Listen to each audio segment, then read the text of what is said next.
The following program The is a paid Carolina Swap advertisement Shop. and does not necessarily represent the views, opinions, or endorsements of Signal Hill Media Partners, its affiliate stations, or its advertisers. Say what you want. Welcome to We're Just Sayin' with Senator Vickie Sawyer and co-host David Coble. Join them each week as they provide the latest updates on legislation affecting North Carolina, from breaking down key bills to answering your live call-in questions. Senator Sawyer and David engage in meaningful conversations on the issues that matter most to our state. No matter your political affiliation, We're Just Sayin' keeps you informed and involved in the efforts to make North Carolina a better place for everyone. Welcome to the conversation. Good morning, everyone. You're listening to We're Just Saying with Senator Vickie Sawyer and David. Like to be part of the show, 704-873-9929. For those who listened last week, we are still on the air in spite of the good senator's FCC violations last week. And it looks like the fines have not come in yet. Thank goodness. Thank goodness. Yes. So we are still on the air. I want to thank our crackpot folks at WAME, not crackpot, Crack team at WAME Radio for kindly scrubbing my blooper off of the podcast. You did? Yeah. So you had to. So I had a few folks listen and connect with me, and they're like, "What were you guys talking about? I didn't hear the." Yeah, we basically deleted the entire context of like the next 3 minutes of the show that followed. But that's okay. I'm glad that we did, because I will like to say that my rims were marked safe from curbs in Raleigh this week. Well done. I was paid attention. And I don't know that it would matter because they're already scuffed up anyways, but I did not hit one rim on one curb, despite me being in Raleigh for most of the week. Well done. Well, yes. So 1 week without an accident. One week mark saved. one week mark saved. Oh, that's good. But yeah, it's funny because this is my favorite time of year has now officially kicked off. Football. College football this past Saturday, NFL last night. So we are in the glory days of what I like to call the year.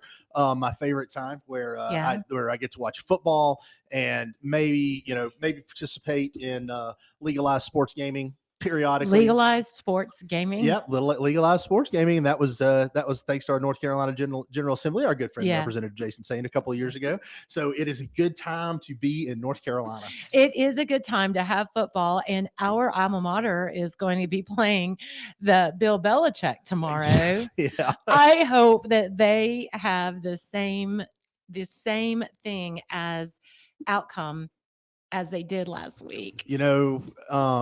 You can hope for that. But after watching them play Appalachian State, and I love my Niners. Love them. New coach. Yeah. Basically brand new team. Yeah. I think we had something like 48 transfers or something like that. So brand new team. But defense showed some good stuff. My fellow Niners, the offense struggle bust the entire time. But the Carolina offense struggled too. And so, but it's so funny because on the secondary market for the Charlotte and Carolina game that's tomorrow at Jerry Richardson Stadium at Charlotte was a good bit above face value if you wanted to go and get tickets. After Carolina got just absolutely decimated, those ticket prices just dropped exponentially. I mean, exponentially, because people were kind of like, I'm not sure I want to go watch that now. I would tell you the trolling game for TMU against Belichick was on It point. It was. Well, and that's going to be, see, here's the thing about it is that there are no more creative, trash talking, trolling group of people than college football, college kids and college football fans. Belichick is going to get that all year long. Oh yeah. And what's going to be interesting is how many people can stay original, because I mean, so much good stuff. I mean, like my favorite one was somebody posted the last time Bill Belichick got beat this bad, his girlfriend was in middle school. And that was only 10 years ago. That was only 10 years ago or something like that. So it was fantastic. The trolling was fantastic, but no, I am going to be optimistic tomorrow. Me too. I really would love, it would be huge for the When program. is game time? Game time is, I want to say 6 o'clock. Okay. And then we also need to look at the legalized sporting spread. I might actually dust off that $100 that I have in my FanDuel account from last year to vote on my Niners or to bet on my Niners. So we'll have to see what the spread 7 is. p.m. 7 p.m. 7 p.m. Oh, you want to know what the spread is? I really do. I want to know what the spread is Oh, between. I can tell you that. I'm going to vote on my Niners, I think. I might go I all can tell you in. what the spread Got is. $100 burning a hole in my pocket. Really? I mean, I've had it since, actually, it was from the Masters. I think it was from the Masters that I bet and won and lost a little bit. So I've got Oh, some. that's right. I remember you did. You Yes, I actually put did. some bets And on the you know, this Masters. is my favorite time of year because I am everything football, all things football. I love it when they, score a doohickey and when everybody's excited about it. And So it is Charlotte plus 13.5. no way. Yeah. Now tell me what you think that means. I think it means that they say Charlotte's going to win by 13 points. No, exactly the opposite. They think that the line is they think that Charlotte will lose by more than 13.5, or they will lose by less than 13.5. See, that is so confusing to me. Like I do try to bet, and then whatever the line is, and all this other stuff. Why don't they make it more accessible to us? I mean, I guess I just need to learn the language, but to me, it's so confusing. Yeah. So, like, if you're looking at an odd, okay, and in this particular instance, if you pulled it up in your handy dandy betting app, you would see North Carolina versus Charlotte, and one line would say North Carolina minus 13.5.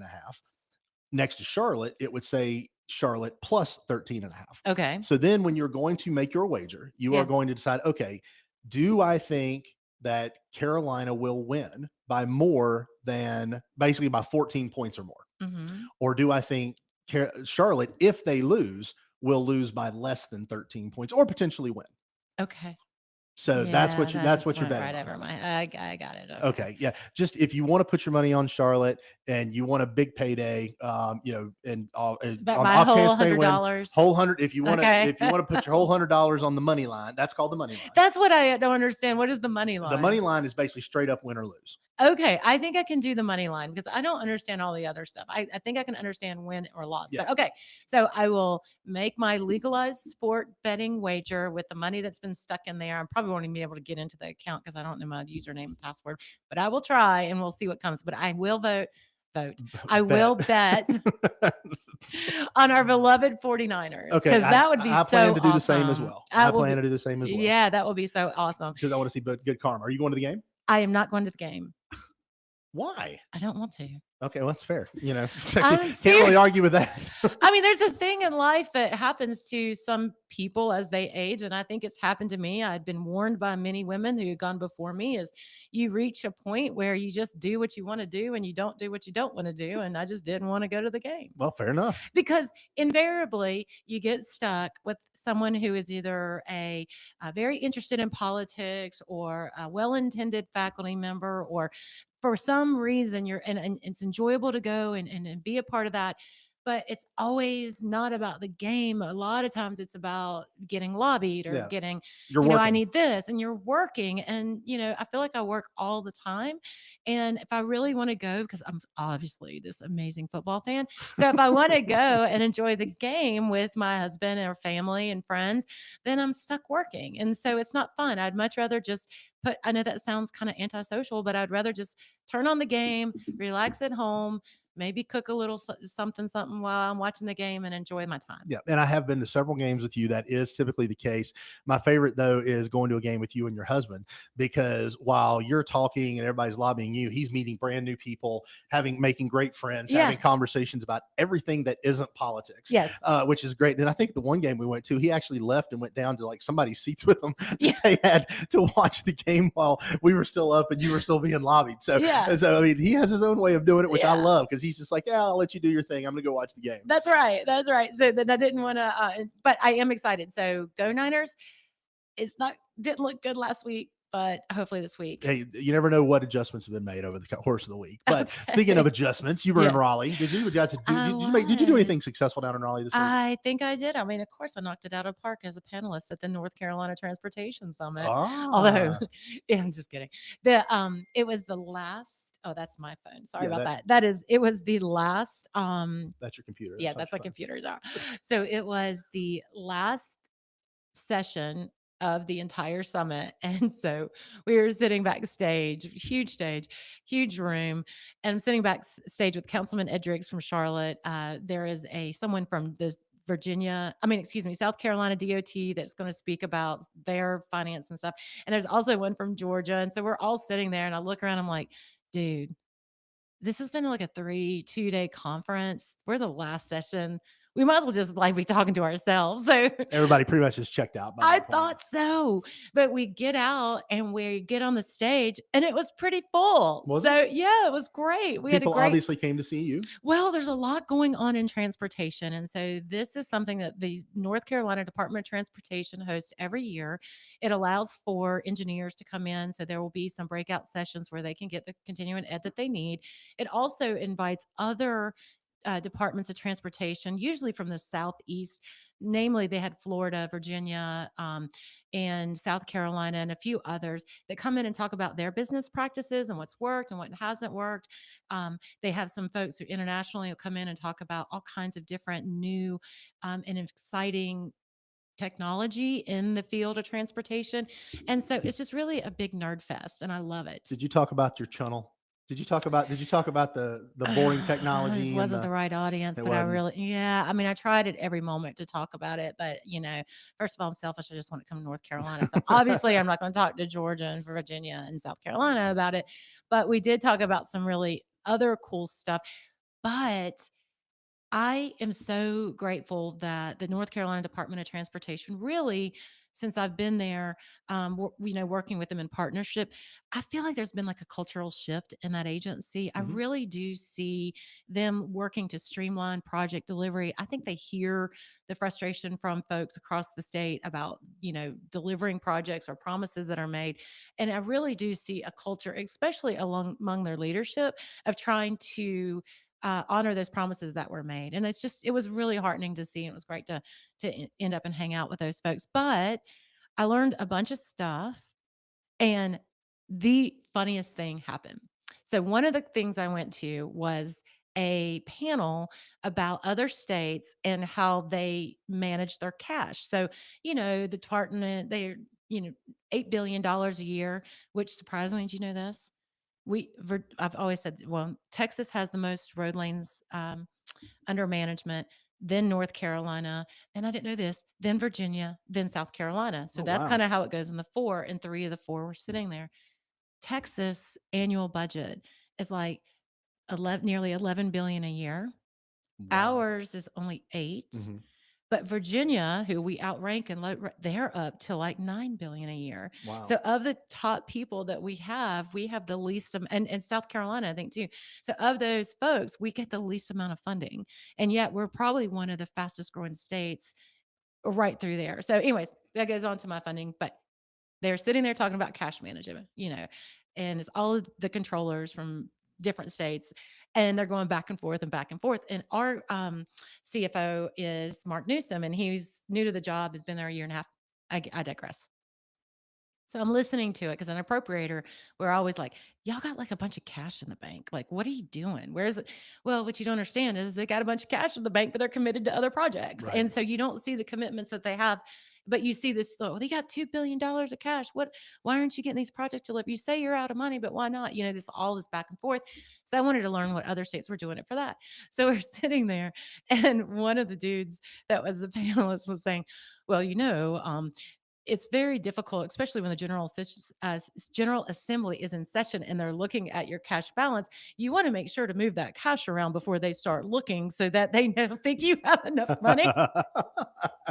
And Mark Newsom looks straight at me, and then also the head of the research division for the nonpartisan staff, Sean Hamill, because we're sitting there next to each other. He's the one who does all this stuff.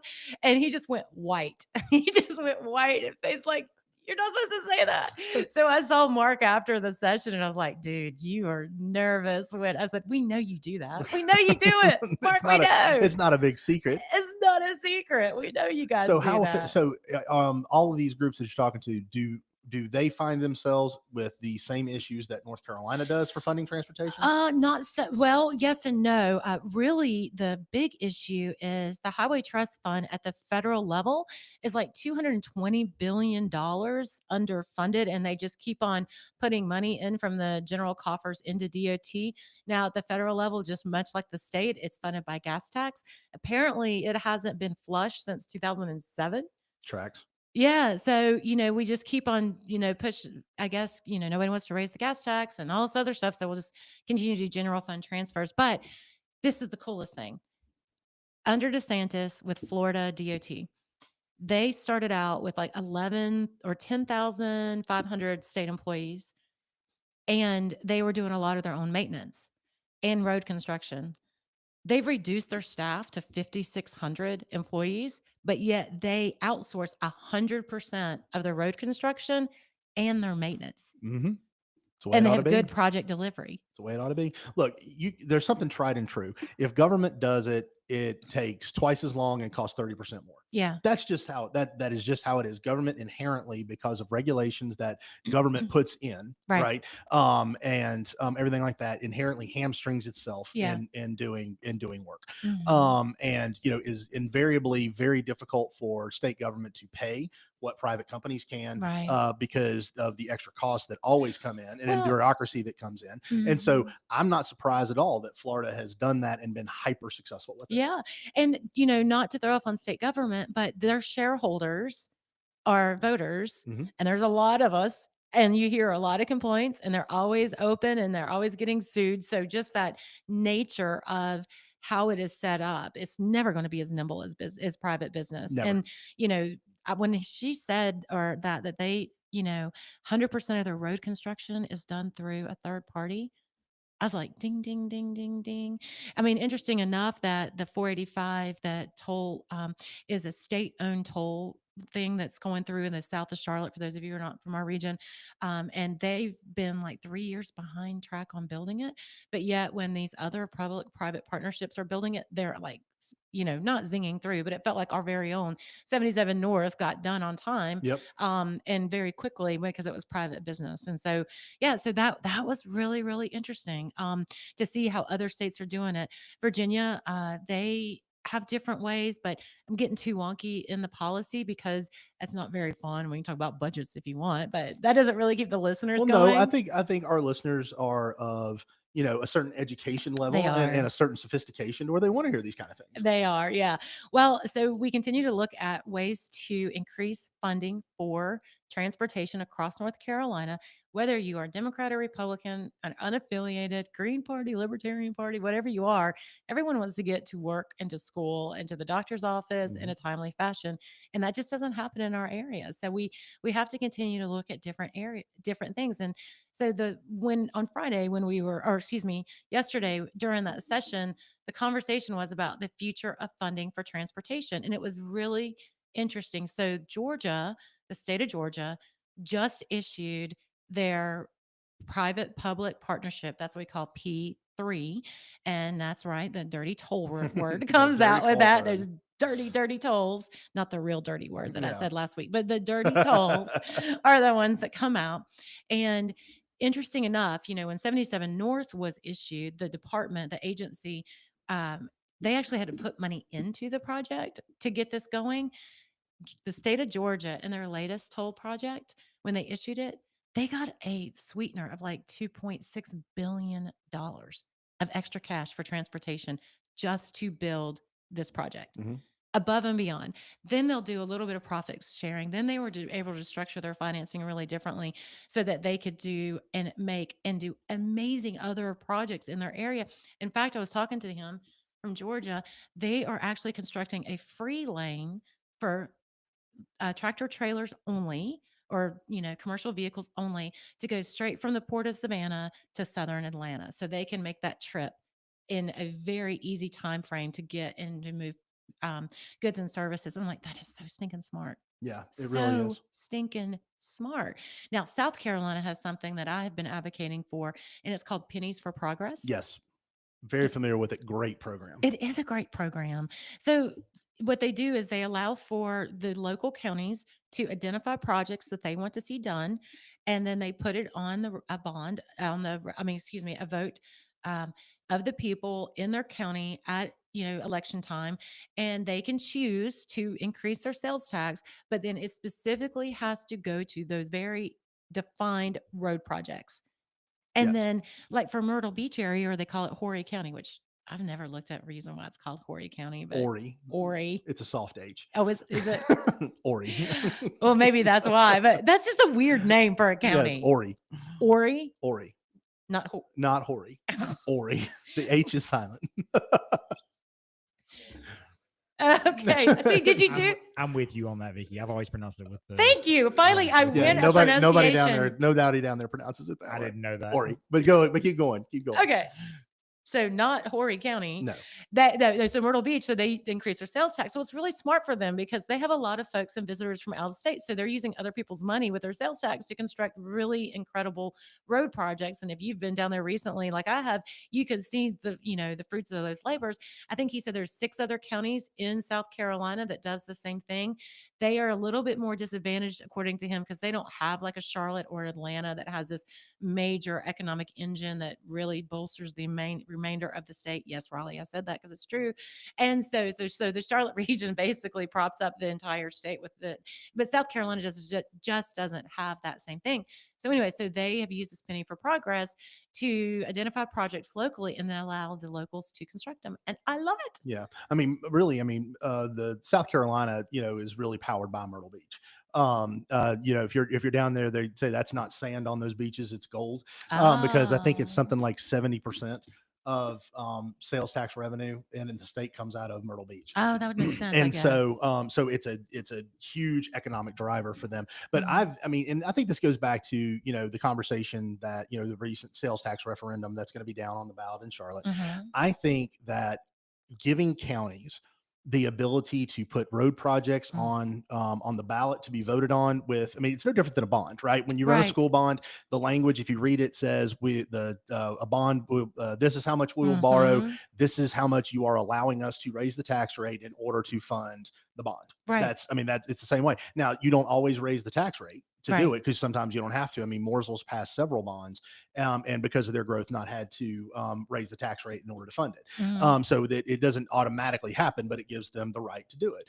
That is, to me, an absolute no-brainer. I don't know why it's contentious I don't at either. all to give every single county the ability to do that. Well, or at least 2 or 3s where traffic is just horrific and things like that. You could figure out a way and to taper in tier 2s, tier 1s.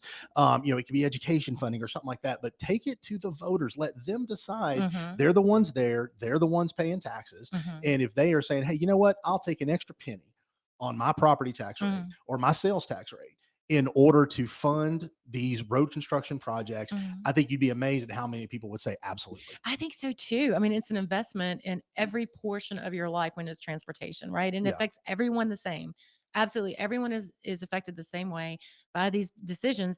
And as NCDOT may, there are just so many crippling factors for them, one being funding, that they just cannot get to all of the projects that we so desperately need. So it's time for the locals, I feel like, to be able to stand up, and they're the ones who are approving the local planning and zoning and land use maps and areas.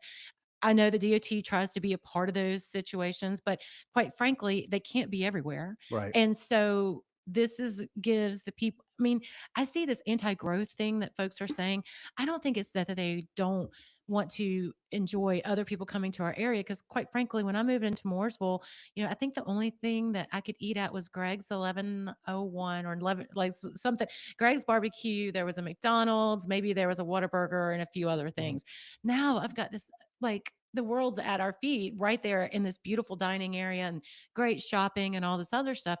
I don't think people are opposed to that so much as just the roads. Yeah. Right. If we got the road congestion down, we would have so much better opportunity to develop, but develop in the right way. Yeah.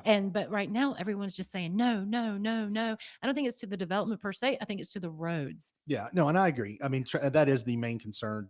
Anytime you hear people, I mean, anytime you are in a high traffic area, be it here, be it Asheville, be it Raleigh, be it Greensboro, or anything like that, where traffic is, an issue, development is always a hot button because people don't want to sit in the traffic, right? And that's, and that's totally valid. I get it. Nobody likes sitting in traffic, right? And so I think that I think people overestimate the impact on certain development, on how long it actually. How much it actually impacts you, but the perception is reality, right? And people think that they're going to be waiting 3 more hours to get down 150. Thankfully, dirt moving there, but hopefully that won't be a problem going forward. But I do think that and I would like to point out, because I know that our state legislature being Republican, there's always the concern of perception of being a tax raiser or advocating for that. And I'd like to point out South Carolina, very Republican controlled at their state. They have the ability to do this, and it hasn't flipped blue. No. And it's not going to flip blue. Okay. And so it's really, practical solutions like that, like having a pennies for progress. That's a no brainer to me in North Carolina. I know, me no-brainer. too. And so Mecklenburg County, whether you love or hate the design of what they're going to do behind the sales tax, the beginning of that is a really good start. To perhaps broadening it out to Murphy, to Manio. Of course, I advocated to do it all statewide from the very beginning. But as we just talked about, government moves slow. So maybe we have one, and then hopefully, because you know what? I just saw where Wilmington, down in New Hanover County, they are going to petition the legislature so they could get the sales tax. Yeah. Exactly what I said was going to happen is happening. Like as soon as you give it to Mecklenburg, then Forsyth and Guilford and Durham and New Hanover and Buncombe, they're all going to want it. So why don't you do it all at the same time? So maybe we will take a visit, and I would absolutely advocate to take a visit to look at doing all at the same time again. Well, and maybe a compromise is do it similar to the way South Carolina's done it, to where it has to go on the referendum as a project. It's project specific, where it's not just a blanket fund that goes in that can just be used willy-nilly. It has to be specific projects that are looked at and put on the ballot, and that the people overall vote on.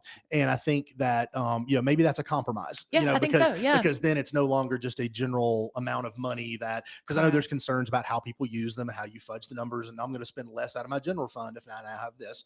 Valid concerns. Make it project specific. Maybe that's a good compromise. I like it. To get it across the finish line. I like it. You're listening to We're Just Saying, and with Senator Vickie Sawyer, and we will be right back. Kids across America are going to school hungry. Millions of kids every day. But one simple thing can help change all of this for a hungry child in America.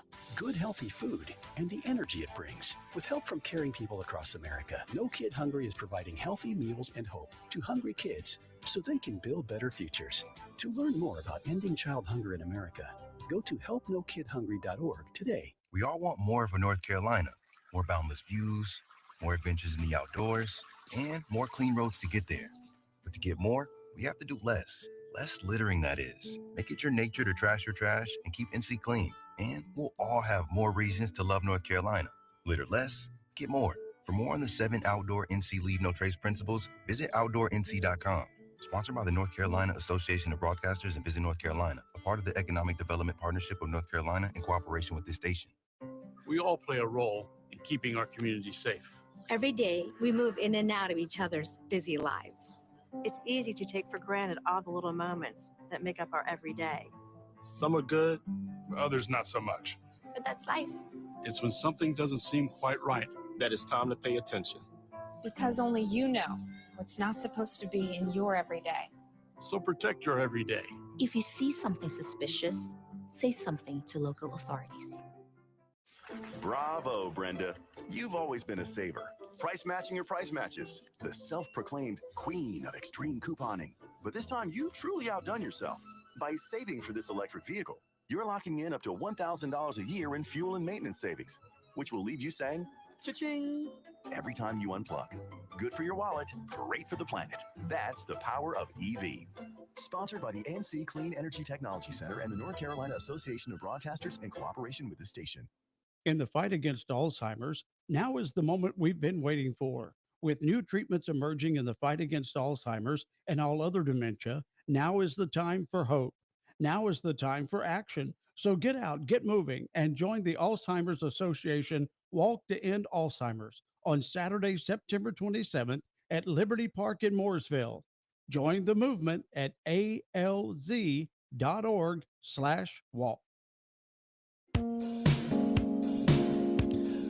Welcome back to We're Just Saying with Senator Vickie, Sawyer, and Daya. I'd like to be part of the show, 704-873-9929. Real quick to finish up on the transportation thing, you mentioned the Charlotte referendum. Yeah. That'll be on the ballot.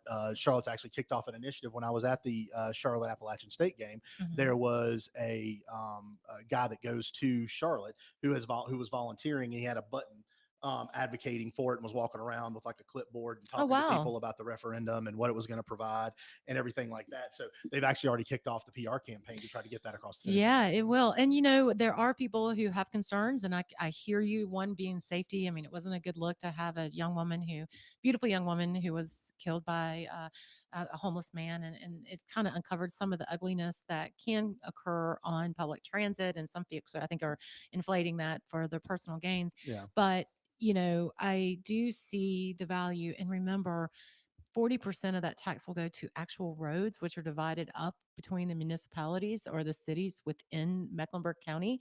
Those are going to be game changers for each and individual town, like Matthews and Mint Hill and Cornelius and Davidson and Huntersville. So those are things that you will see, like the pennies for progress on and in your daily life, that will make a change.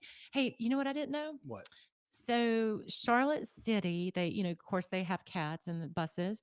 Only 32% of their bus stops actually have a shelter. Really? Yeah. Oh, that's awful. They just have a sign. Yeah. So I guess that tracks, because I guess along the route and some of the sidewalk areas and stuff like that, there's not a place to put a shelter probably. Right. So what they said is, with this, and part of the money, 20% will be for improving buses. And part of that will be the look and feel of the bus stop. And so they will make sure that every stop will have shelter and a bench for someone to sit down and wait on the bus. So you're not just standing there willy-nilly on the side of the road. Yeah. No, I think that's cool. great. Yeah. I think that is cool. And then bus rapid transit, I know, and because when I hear bus, I just have this like icky feeling about it, because you feel like it's just not safe or, whatever. But, European countries use bus rapid transit, and I've actually been on it in Athens and a few others. And it's actually nice. Yeah. I mean, it can be nice. And yeah. I think that there is that concerted effort among the Charlotte folks. And then lastly, it won't be the same old people who are running CATS that is running this new authority. They're turning over the ownership of all of this to Mecklenburg County. Do be with electeds who are appointed, or folks who are appointed by electeds within Mecklenburg County. So there will be a regional representation, or at least a countywide representation. Whereas before, all the cities were beholden to CATS. Right. Now, CATS will be beholden to all the cities. So structurally, I think it's going to be good. I'm sure there's some wonky stuff that will come out, and they'll try to work through it. But I think that diversity in leadership is going to actually help that whole thing and maybe get CATS back on the right track. Yeah, no, I agree 100%. And it's funny because when I was going through show prep, I saw on there this next one, and I was just like, is he back? Yeah. And so our former North Carolina Congressman Madison Cawthorn, who apparently has moved down to Florida, now gauging the waters to run for Congress. Yeah, that's what I heard. So he's actually was seen on the Hill this past week. Guess going around and talking to folks, saying that he was going to challenge, someone down in Florida, or no, it was a vacant seat. Byron. It's It's Byron Donald's seat. Who's running for governor. That's right. And so, who's a really good congressman down there, running for governor. I think he'd be a great governor, but it'll be an open seat. Which means everybody comes out of the woodwork when there's an open seat. Right. But what do those conversations look like?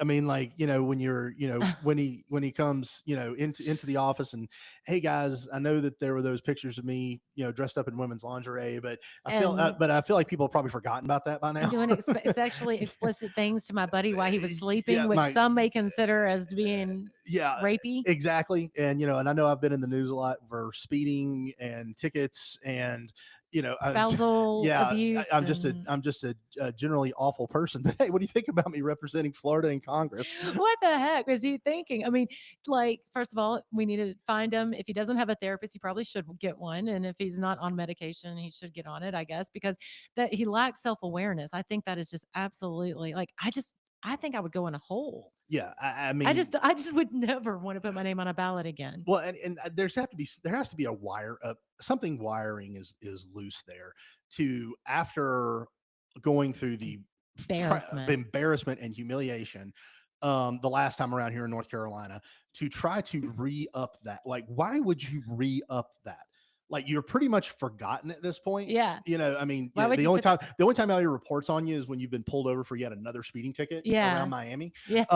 And so like that's the only time you ever get reported on. Yeah. Why on earth would you subject yourself unless there's just no shame There's there? no I mean, shame or if there's just no self-awareness. shame or self-awareness, then it's like, bring it on. But it just I don't understand why you would open yourself And back if up you to want to that. be a comeback kid, you need to do the work. Like you need to volunteer in the community, work on yourself, Yeah. join and with faith leaders and kind of like a Robert Downey Jr., right? Yeah. Everyone thought and wrote him off for dead. And now he's like freaking Iron Man. Yeah. So I mean, you can be redeemed. Yes, I you mean, can. and I Americans don't- love a comeback story. They Right. really do. But when you're, when you've done none of those things, and I mean, there's only so much you can come back from in the Republican Party. To be fair, it's one thing if you're a Hollywood star, but in the Republican Party, there's only so much you can come back from. Well, Jim Baker's been back for a while. I mean, and you remember the PTL preacher, Jim and Tammy Faye Baker, and Yeah, he came well, back a little bit. a little bit. Yeah, I mean, but he was rendered, I think, to like public access or something like that for his stuff. And he kind of went cuckoo bird on some things. But Tammy Faye, she had a reality show, Yeah, and I everybody know. loved her. You She know made who a else comeback is story. coming back? Who? A friend of the show and a friend to us, Tark Bakari. Yes, See that? Tarek. Yeah, I did. Tarek Bakari, who had been up at the Department of Transportation At DC. administration up in DC, coming back, and I think. It's funny when this announcement first came out, Facebook starts blowing up as it does. People, oh, wonder what happened and da da da da. And maybe he was caught this. Like, it's like, actually, no, this is actually one of the few times where things like this are pretty legitimate. Tark was like, you know what? I want to be back home with my kids. He put in some stuff in place, specifically that he'd brought up there for some specific skill sets and program knowledge that he had. And he's got 3 young kids. Yeah. And he's got a wife that, has got a career and is running for Charlotte City Council herself. Correct. And he made a decision as a husband and father to say, hey, you know what? I've come here. I've been able to accomplish some things, but it's too taxing on my family to be Yeah. away from them while my kids are young and everything like that. So I'm coming back home. Yeah, for I him. commend him for that. Good for that. Now Mhm. obviously there will be more than a few people, mostly Democrats, who will not accept that and will make up stuff. But Yeah. knowing Tarek the way we do, legitimate family man, loves his family Right. to death, and it was weighing on him being up there. So I'm glad he made the decision, because a agree. lot of politicians feel torn in Mhm. that and make a lot of sacrifices with their Mhm. families when they're that young, to the family's detriment. And I give him kudos for I doing do that. too. Yeah. So glad to have him back home. I'm sure his phone's been ringing off the hook. People wanting to know why. But again, if he wanted to be home, then he just needed to come home. And I'm Absolutely. glad that he did. I'm glad that he did. Absolutely. Because we miss him down here. Now, you know who else is leaving? This is like all kinds of political, funny, What's that? inside baseball news. So, my very dear friend and colleague, Senator Bobby Hanig, who serves in the Senate for the first district. Remember, that is the Northeast North Carolina, Mhm. and he is a coastal legislator, and he has decided to jump into probably one of the most competitive congressional races in the Southeast and running for District 1 in North Carolina. Wow, good for him. Mhm. Great guy, by the way. Great guy, Yeah. great servant of the people. Wish him luck. But that is one of those. That was one of those districts when y'all redrew districts. Yeah. That one is definitely pretty competitive. Still a lot of Democrat influence. It really is. I was down continuing there. to look at that, and yeah. So remember, Northeast North Carolina has been historically a Democrat stronghold, between the old rural farmers, and that whole area. That's the land of Roy Cooper, Yeah. and thought that he would always control that. So it was kind of a surprise to many outsiders that Bobby was able to win that Senate seat. But if you know him, he has got more energy and passion and love of people than almost anybody that I know. Mhm. Now he's going to be facing, if he gets out of the primary, he's going to be facing a very tough, I would consider a moderate Democrat, also one who I'd served with, Don Davis. Don is a nice man. And if you meet him, you enjoy. He's got that, and that that air about him of just kindness Mhm. as well. So it's going to be a battle of the kind guys, Not I all think. Democrats are bad people. No, I know he's a minister as well. He's got long history of being elected in that region. So Bobby will definitely, or excuse me, Senator Hannig will definitely have his work cut out for him. Um, but it will be a highly watched race, and he won and flipped the district one time before. Maybe he will run and flip the district another time. Yeah, well, and I think one thing that I've been particularly impressed with is there are a number of Republicans in the Senate and in the House that are in very competitive districts. In some instances, more registered Democrats than Republicans, who continue to be elected and do well. Senator Mike Lee has a very tough district. Senator Danny Britt has a tough district. Representative Brennan Jones has had a tough district, and they appeal to Democrats. They have an ability to appeal to Democrats. Now, Right. they're probably the old school Reagan Democrats at the end of the day, not the far left, but do a good job of appealing to the old Democratic power base that has been here for so long. And so I think in all the Texas gerrymandering talk and everything like that, you look at North Carolina districts and stuff like that. It's tough to argue that ours are not fairly drawn and pretty representative of the state as a whole. So I'm glad you mentioned that, because this whole thing that we're doing with elections, Texas started with the 5.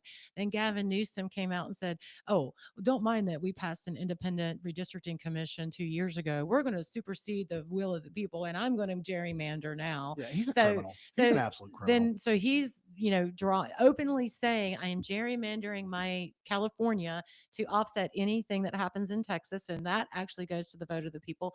Then we've got South Carolina goes, "Well, we got one, Dim. We don't need any, so Yeah, we're going to exactly. do it." Hold my beer. And then Illinois is saying the same thing, and all these states are like acceptingly doing this, and I think it's gross. I think it is a race to the bottom. I absolutely abhor it. I say that we have, and I don't know that you can never take politics out of redistricting. Even if you have an independent commission, most people on that commission will actually have a lean. They will present as independent, but they lean right or left. That is you cannot take people out of politics. You just can't. No. But can you? What happens if we had AI draw our districts?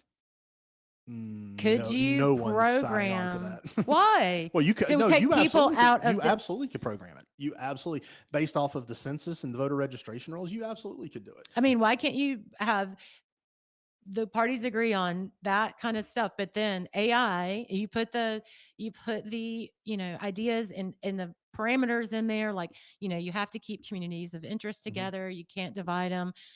Counties and stay whole, cities stay whole. The whole things that we have to do now, put it into the AI. Then you get 2 or 3 outcomes, and then you vote on those outcomes. I don't know. I think regardless of the solution, I think what is happening now is absolutely disgusting. And I just feel like we really do. And I enjoy those representatives who come from those tough districts, because quite frankly, I think they're a better representative of the people at whole when they have those, half and half districts, because a lot of times because we have these extreme districts that have a lot of either Democrat or Republican leaning. Now, there's some you just can't help, right? There's just some counties like Iredell. I don't care how you draw it; it's always going to have a Republican lean. Well, for future four, but in Charlotte Mac, no matter how you draw it, it's still going to have a Democratic leaning. That's just the way it works.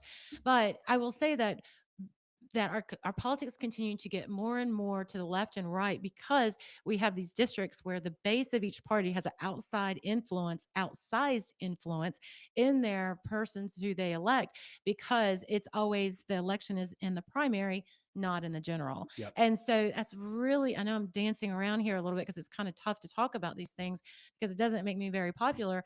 But I will say that those folks like a Senator Lee, like a Bobby Hannig, like a Aaron Perret or Representative Aaron Perret, that are in those, and Representative Tricia Cotham, that are in those really tough districts, they really are strong representatives. They're really good electeds. And I think, and they also know how to make a deal. Right. And they know how to get things done because they're always in that back and forth between, the powers that be in their own district. And that's really where I think North Carolina is. And that's really where the nation is. So this whole race to the bottom of I'm going to, I'm going to draw you out. I'm going to draw you out. That is actually self-serving politicians who are not listening to the voice of the people, but to their own voice of power. And I don't like it at all. Yuck. Yeah, I mean, I think, and one of the things that I think is, the ability to draw the maps and everything like that is a huge power resting with the individual state legislators.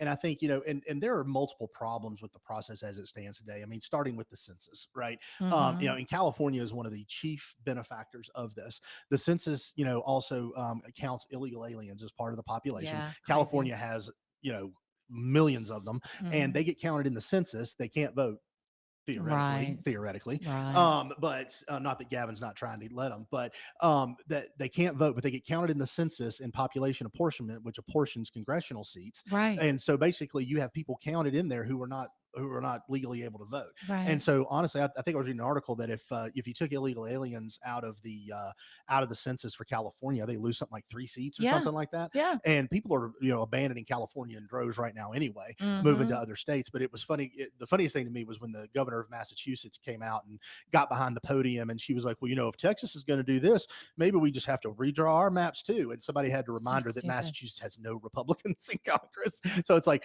Oh get my A for God. effort, sweetie. But sit this one out. You can't. You don't even know that you don't Yeah. have a single Republican Yeah. in there. So I mean, not the cream of the crop, obviously, up there. But it's I agree with you. It would be great if we could take the politics out of it.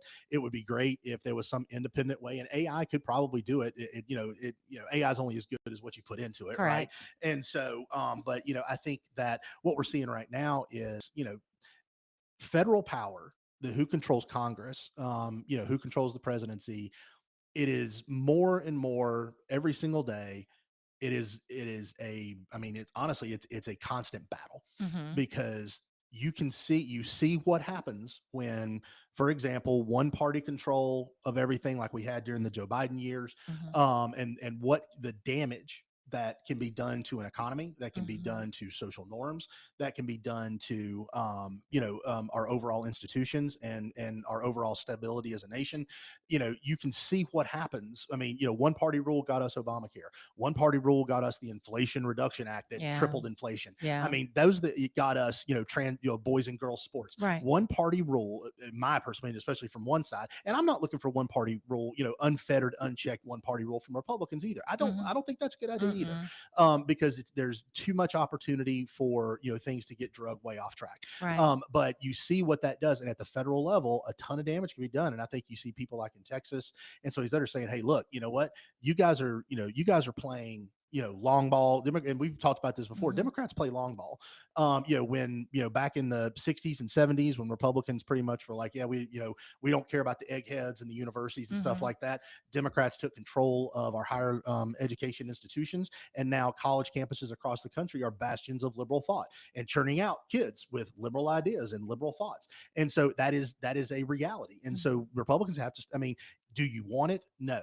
But what choice do you have, right? When the other side's not going to play fair on things, do you just keep playing fair and hope they change their So mind? my only hope is through all of this is that it goes back to the Supreme Court for some sort of decision making, because this is what makes me upset about politics. And I just see as a powerful few who are exacting their will on the many of everyone. And that's not a Republican or Democrat or whatever. You see it happening in Democrat states, you see it happen in Republican states. So, send on all of our houses on this kind of stuff. I think you should lead with good policy.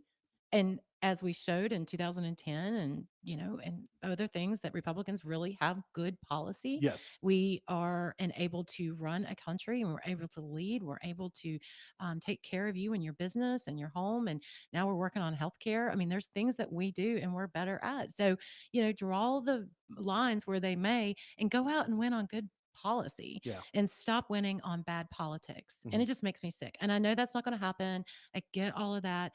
But you know what else is bad politics that I think is absolutely hilarious? What's that? Okay, so I have to give a shout out to the differentiators. That's where I'm getting this information, and you too should, if you love politics, make sure you sign up. And I think it's a paid service, or whatever, for differentiators data.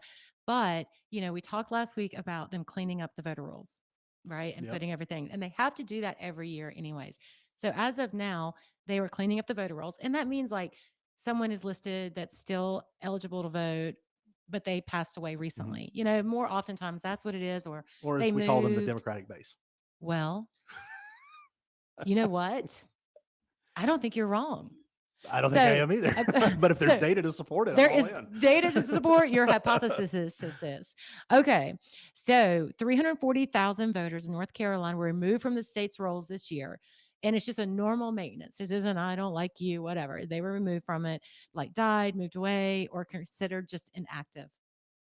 And then every 2 years, the state law requires this to happen. So you look through, and I was reading, and the next thing I do is I see this neat little graph. Registered voters lost statewide since January. So since they started cleaning up the rolls And taking dead people off. and taking dead people off, now 77,000 of those were our grand old party, our Republicans. So 77,000 of those folks in North Carolina registered as a Republican were removed from the rolls for the aforesaid reasons. Okay. Now, not to be outdone, the unaffiliateds coming in at 81,000. So 81,000 since January have been removed from the rolls for such reasons. The Democrats, 148,000 Democrats have been removed from the rolls. Now, this is my shock face.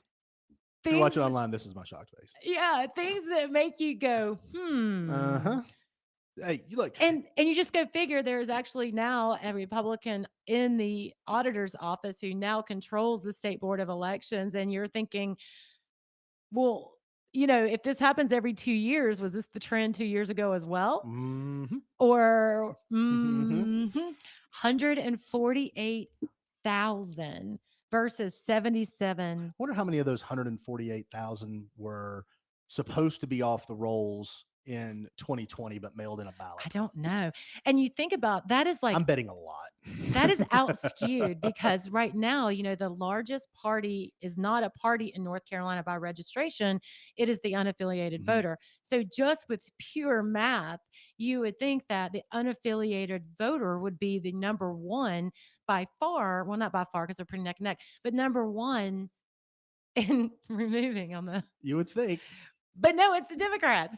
Yeah, well, that's crazy to me. It's if you honestly think so, but it tracks to me. It completely tracks to me. Yeah, because I mean, and look, here's the deal: when one party and one party only screams and screams and screams about cleaning up voter rolls, there's a reason why they scream about that. There is an absolute. It's like, no, we don't want you to verify if someone's dead, right? I mean, can you imagine the voter rolls in Chicago if you clean the dead people off? I mean, can you imagine? I mean, that's half the voting population of Chicago, I bet, on the Democratic side. Did you have to choose Chicago? I mean, they have a rich history in mafia, and maybe we have a Chicago. Nobody down there, nobody up there. I mean, well, everybody knows Chicago's proud of that junk. Are they? Give me. Don't. Can we choose a safer city like maybe Detroit? That's right. Yeah. Okay. Yeah. There we go. That's much safer. That's much safer. Let's just choose Canton, Ohio. Okay. Let's go for. There you go. Fine. Canton, Ohio. Okay. I don't know. The Canton Mafia is. They're pretty rough. But in Ohio, man. In Ohio, folks are tough. But I think the main thing I wanted to do before we close out for the weekend is I wanted to talk about something critically important and and get it out there. The Powerball. Have you been buying your Powerball tickets? Actually, I have. I have too. I'm in $30 deep. Okay. $15 on Monday, $15 yesterday. So you didn't start playing until it crossed $1 billion. Correct. See, my threshold was 800 million because like prior to that, there's just no point in playing. Yeah. I mean, it's just like, because 800 million, I think the total cash prize, if you take it in lump sum, was like 348 million. Yeah. Take half of that away for the taxes. And so that leaves you that's 174 million, give or take. Yeah. Who can live on that?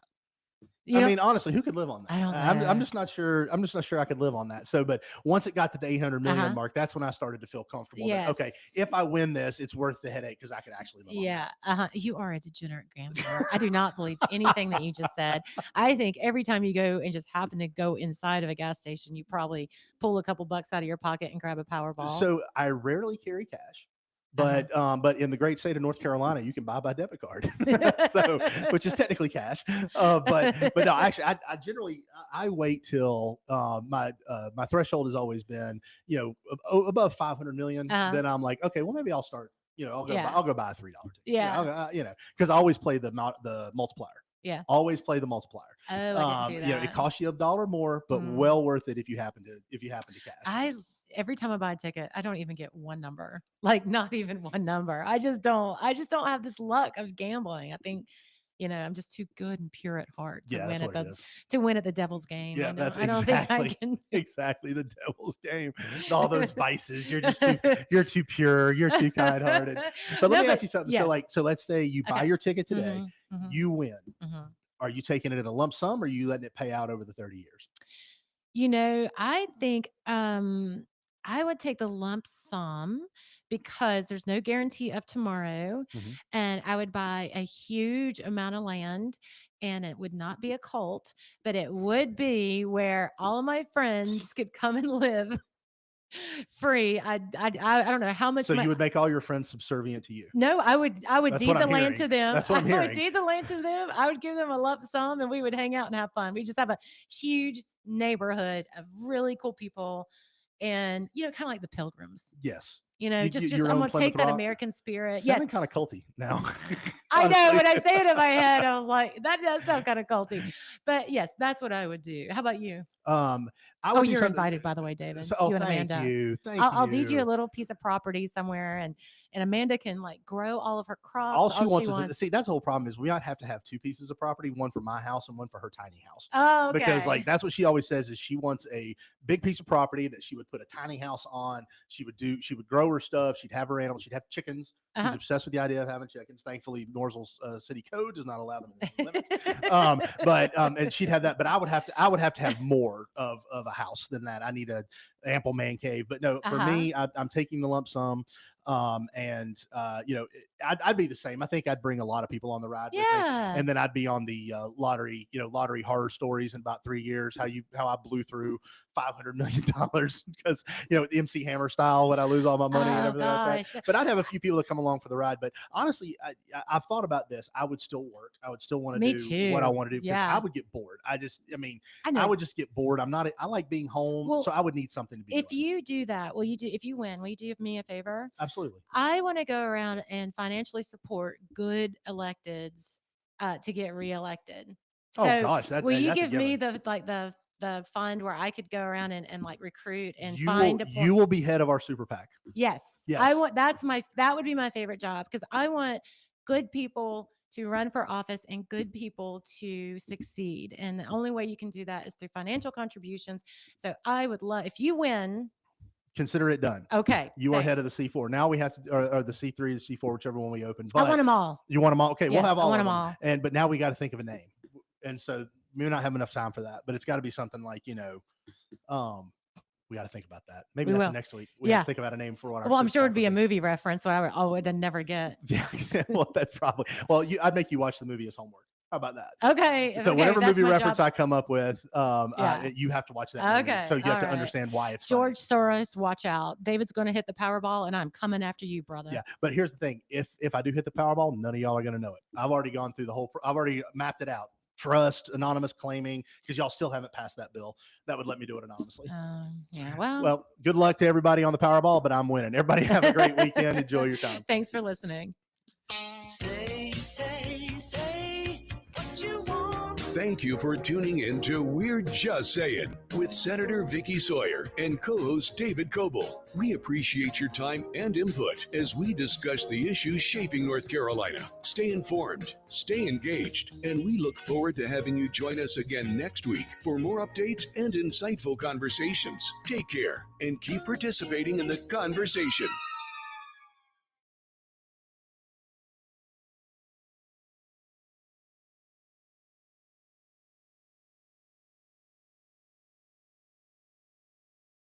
Real Country is 550 AM WAME, 92.9 W225BD, Statesville. With SRN News, I'm Rich Thomason in Washington. The Trump administration is asking the U.S. Supreme Court for a fast, definitive decision on President Trump's tariffs. The Department of Defense about to get a new name.